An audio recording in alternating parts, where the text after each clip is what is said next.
ಪ್ರಶ್ನೆ ಅಜಿತ್. ಎಸ್, ಪ್ರಶಾಂತ್ ಇದ್ದಾರೆ ನಮ್ಮ ಜೊತೆಗೆ. ಪ್ರಶಾಂತ, ನನಗೆ ಬಾಲಕೃಷ್ಣ ಅವರ ಸ್ಟೇಟ್ಮೆಂಟ್ ಇಂಟ್ರೆಸ್ಟಿಂಗ್ ಅನಿಸಿದ್ದು. D K Shivakumar, D K Suresh ಅವರ ಆಶೀರ್ವಾದದಿಂದ ನನಗೆ ತೃಪ್ತಿ ಇದೆ ಅಂತಾರೆ ಅವರು. ಏನದರ ಅರ್ಥ? ಬಣ ಬದಲಾವಣೆ ಮಾಡಿ ಅಂತಿದ್ದಾರಾ? ಬಿ ಆರ್ ಪಾಟೀಲ್ ಸಿದ್ದರಾಮಯ್ಯನವರ ಅತ್ಯಂತ ಆತ್ಮೀಯ ಮಿತ್ರರು. ಹೌದು. ಹೀಗಾಗಿ ಅವರೇ ಅಸಮಾಧಾನವನ್ನು ಸಿದ್ದರಾಮಯ್ಯನವರ ಅತ್ಯಂತ ಆಪ್ತ ಸಚಿವರ ವಿರುದ್ಧ ವ್ಯಕ್ತಪಡಿಸಿರ್ತಕ್ಕಂಥ ಸಂದರ್ಭದಲ್ಲಿ ಬಾಲಕೃಷ್ಣ ಡಿ ಕೆ ಶಿವಕುಮಾರ್ ಜೊತೆಗೆ ಬನ್ನಿ ಅಂತಕ್ಕಂಥ ಆಹ್ವಾನವನ್ನು ಬಿ ಆರ್ ಪಾಟೀಲ್ರಿಗೆ ಕೊಟ್ಟಿರ್ತಕ್ಕಂಥದ್ದು ಕಾಂಗ್ರೆಸ್ನಲ್ಲಿ ಬಣ ಕಿತ್ತಾಟ, ಜಗಳ ಅಥವಾ ಪೈಪೋಟಿ ಯಾವ ಪ್ರಮಾಣದಲ್ಲಿದೆ ಅಂತಕ್ಕಂಥದ್ದನ್ನು ಸ್ಪಷ್ಟವಾಗಿ ತೋರಿಸುತ್ತೆ. ಈಗ ಹೈಕಮಾಂಡ್ ಜುಲೈ 13ಕ್ಕೆ ಬಂದು ಸಿದ್ದರಾಮಯ್ಯನವರು ಅವರ ದೋಸ್ತ್ ಜೊತೆ ಮಾತನಾಡಿದರೂ ಕೂಡ ಡ್ಯಾಮೇಜ್ ಹ್ಯಾಸ್ ಬಿನ್ ಡನ್. ಹೌದು. ನೀವು ಈಗ ಯಾವುದೇ ಕಾರಣಕ್ಕೂ ಕೂಡ ಅದನ್ನು ಸರಿಪಡಿಸ್ಬೋದು ಅಂತಕ್ಕಂಥ ನೋಡಿ, ಭ್ರಷ್ಟಾಚಾರದ ವ್ಯವಸ್ಥೆಯನ್ನು ಯಾವುದೇ ಸರ್ಕಾರದ ಸಂದರ್ಭದಲ್ಲಿ ಸರಿಪಡಿಸ್ಲಿಕ್ಕಾಗತ್ತಾ? Bigger question. ಭಾಳ ಅಂತಂದರೆ ಶಾಸಕರ ಪತ್ರಕ್ಕೆ ಮೊದಲ ಆದ್ಯತೆ ಕೊಡಬೇಕು ಅಂತಕ್ಕಂಥ ನಿಯಮವನ್ನು ಜಾರಿಗೆ ತರಬಹುದು. ಯಾವುದೇ ಶಾಸಕರು ಒಂದು ಪತ್ರವನ್ನು ಬರೆದ್ರೆ ಅದನ್ನು ಗಂಭೀರವಾಗಿ ತೆಗೆದುಕೊಳ್ಳಿ ಅಂತಕ್ಕಂಥದ್ದನ್ನು ಸಚಿವರಿಗೆ ಹೈಕಮಾಂಡ್ ಹೇಳಬಹುದು. ಬಿಟ್ಟರೆ ಈಗ ಈ ಪ್ರಕರಣದಲ್ಲಿ ಏನೋ ಒಂದು ಡ್ಯಾಮೇಜ್ ಆಗಿದೆ, ಅದನ್ನು ನಾವು ಮೇಕ್ ಓವರ್ ಮಾಡ್ತೀವಿ ಅಂತಕ್ಕಂಥದ್ದು ಕಷ್ಟ. ಮತ್ತು ಬಿ ಆರ್ ಪಾಟೀಲ್ರ ಹೇಳಿಕೆ, ರಾಜು ಕಾಗೆ ಹೇಳಿಕೆ, ಬೇಳೂರು ಗೋಪಾಲಕೃಷ್ಣ ಅವರ ಹೇಳಿಕೆ, ನಿನ್ನೆ ಎನ್ ವೈ ಗೋಪಾಲಕೃಷ್ಣ ಅವರ ಹೇಳಿಕೆ ಕಾಂಗ್ರೆಸ್ನಲ್ಲಿ ಯಾವ ಪ್ರಮಾಣದ ಅಸಂತೋಷ, ಅಸಮಾಧಾನ ಮತ್ತು ಬೇಗುದಿ ಶಾಸಕರ ಮಧ್ಯೆ ಇದೆ ಅಂತಕ್ಕಂಥದ್ದನ್ನು ಸ್ಪಷ್ಟವಾಗಿ ತೋರಿಸುತ್ತೆ. ಅಜಿತ್, ಇದು 89ರಿಂದ 94ರವರೆಗೂ ಹೀಗೆ ಆಗಿತ್ತು. ಕಾಂಗ್ರೆಸ್ಗೆ ಯಾವಾಗ ಒಂದು ಭರ್ಜರಿ ಬಹುಮತ ಬರುತ್ತೆ, 89ರಲ್ಲಿ ಒಂದು ಭರ್ಜರಿ 170+ ಬಂದಿತ್ತು. ಆ ಬಹುಮತ ಬಂದ ನಂತರ ಕಾಂಗ್ರೆಸ್ನಲ್ಲಿ ಭಿನ್ನಾಭಿಪ್ರಾಯ, ಬಣಬಡಿದಾಟ ಜಾಸ್ತಿ ಆಯಿತು. Veerendra Patil versus Bangarappa versus Veerappa Moily and S M Krishna. ಈ ಬಣ ಬಡಿದಾಟದ ಕಾರಣದಲ್ಲೇ 94ರಲ್ಲಿ ಕಾಂಗ್ರೆಸ್ 30ರ ಕೆಳಗಡೆ ಬಂತು 170ರಿಂದ. ಈ ಬಾರಿ ಕೂಡ ಕಾಂಗ್ರೆಸ್ 2023ರಲ್ಲಿ ಬಿ ಜೆ ಪಿಯ ಫ್ಲಾಡ್ ಪಾಲಿಸಿ, ಬಿ ಜೆ ಪಿಯ ಒಳಜಗಳದ ಕಾರಣದಿಂದ ಮತ್ತು ಗ್ಯಾರಂಟಿಗಳ ಕಾರಣದಿಂದ ಒಂದು ಭರ್ಜರಿ ಬಹುಮತವನ್ನು ಜನ ಕೊಟ್ಟಿದ್ದಾರೆ. ಆದರೆ ಅದೇ ಗ್ಯಾರಂಟಿಗಳು ಅನುದಾನದ ವಿಷಯದಲ್ಲಿ ಶಾಸಕರನ್ನು ಅಸಮಾಧಾನಕ್ಕೆ ದೂಡ್ತಾ ಇದೆ.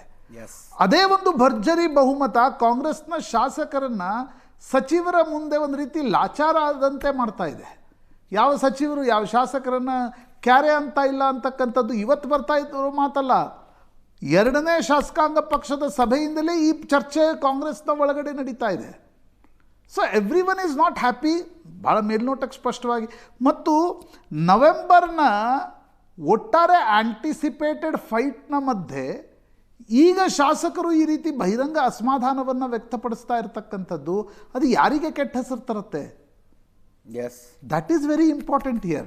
ನೋಡಿ, ಈ ಪ್ರಕರಣದಲ್ಲಿ ಏನಾಯಿತು, ಈಗ ಜಮೀರ್ ಅಹ್ಮದ್ ಖಾನ್ ಏನು ರಾಜೀನಾಮೆ ಕೊಡಲ್ಲ, ಏನು ಸಿದ್ದರಾಮಯ್ಯನವರು ಹೋಗಿ ಜಮೀರ್ ಅಹ್ಮದ್ ಖಾನ್ರಿಗೆ ಇಲ್ಲ ನಿಮ್ಗೆ ತನಿಖೆ ಮಾಡ್ತೀವಿ ರಾಜೀನಾಮೆ ಕೊಡಿ ಅಂತಕ್ಕಂಥದ್ದನ್ನೇನು ಕೇಳೋ ಪ್ರಶ್ನೆ ಬರಲ್ಲ. ಇಲ್ಲ.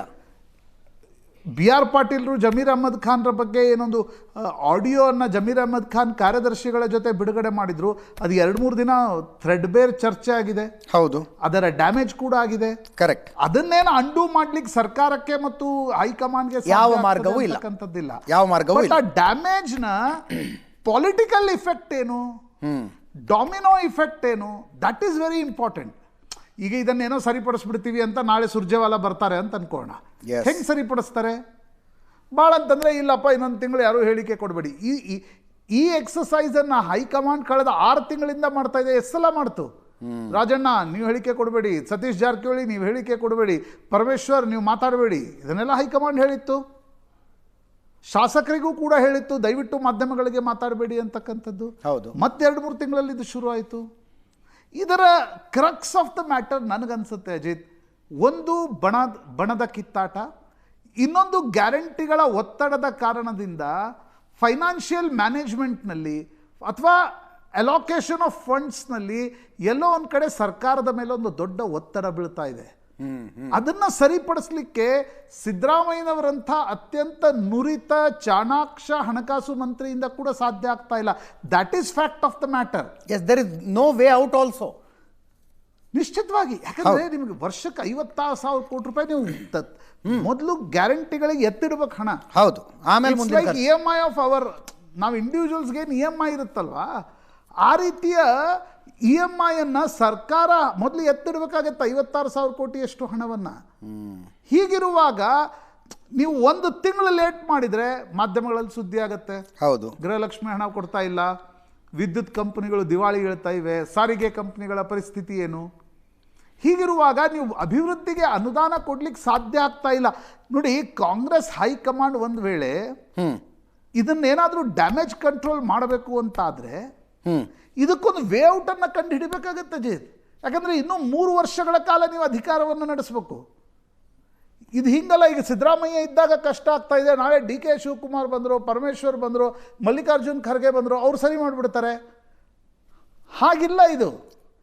ಇದು ಎಲ್ಲೋ ಅಂದ್ರೆ ಯಾರು ಬಂದರೂ ಈ ಸಮಸ್ಯೆ ಇರೋದೆ ನಿಶ್ಚಿತವಾಗಿ.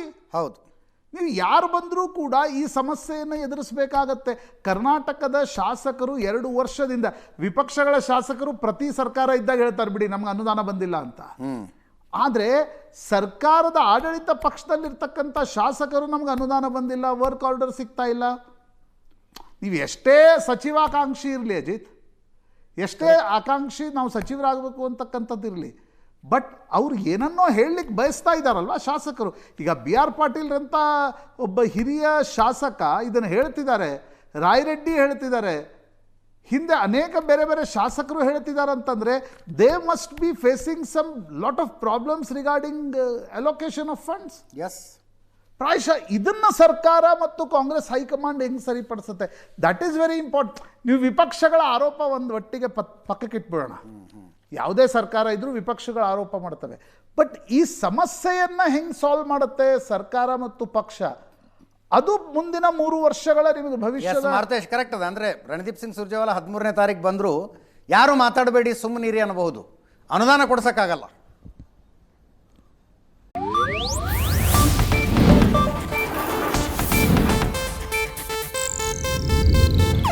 ಇದು ಏಷ್ಯಾನೆಟ್ ನ್ಯೂಸ್ ನೆಟ್ವರ್ಕ್ ಪ್ರಸ್ತುತಿ.